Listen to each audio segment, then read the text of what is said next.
Morning. This week we hear about the kingdom of heaven is like. We hear more parables, more about seeds. We hear about wheat and weeds and even yeast and mustard. So I'd like to start by sharing a few excerpts from this week's readings, if I may. Jesus proposed another parable to the crowd, saying, "The kingdom of heaven may be likened to a man who sowed good seed in the field, and they grew up with weeds that were planted by the enemy.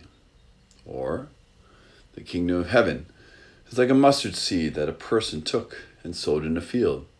It's the smallest of all the seeds, yet it becomes a large bush, and the birds of the sky come and they dwell in its branches. Or the kingdom of heaven is like yeast that a woman took and mixed with 3 measures of wheat flour until the whole batch was leavened."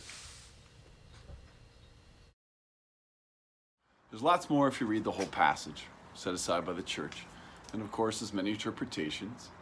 I'd like to focus on one specifically, a holistic view about God's kingdom in the here and now. Not when we die, where there'll be wailing and gnashing of teeth, but God's kingdom in the here and in now. The imagery we see.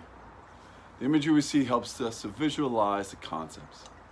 Wheat and weeds, mustard seeds, yeast and bread, right? Yeast that gives rise to all things.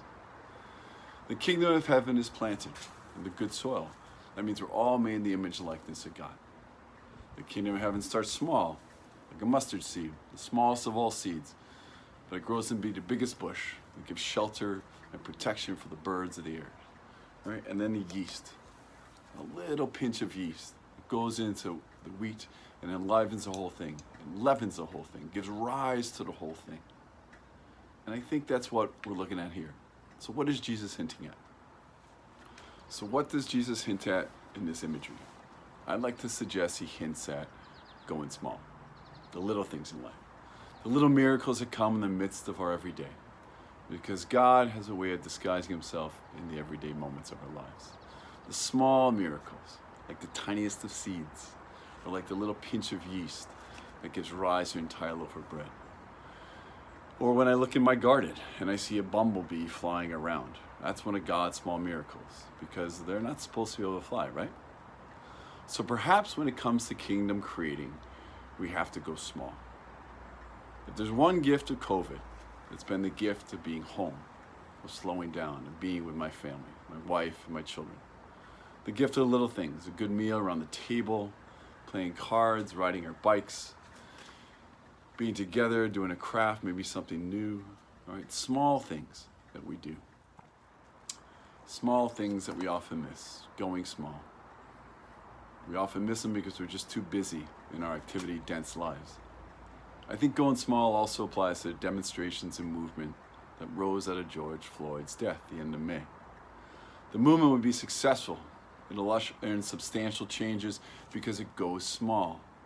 The spirit moving in individuals' lives, in our consciousness. And those seeds and yeast give rise to small communities, small movements through businesses, through police forces, through school boards, through institutions, grassroots needed to bring life, and thus create God's kingdom in the here, God's kingdom in the now. Like we're asking our Father, thy kingdom come. Well, for God's kingdom to come, man's kingdom has to go. God's kingdom of love and peace and justice, of healing, which means salvation, of acceptance, of wholeness. Not man's kingdom of isolation or competition or consumerism or power or abuse and of course violence. God's kingdom now. God's kingdom now. Let's have it now. Let's not wait. Let's stay small. Let's co-create with the master sower himself and be present to little miracles as they unfold in life. Because remember, God comes disguised in our lives. Have a great week of discovering everybody and going small. Peace.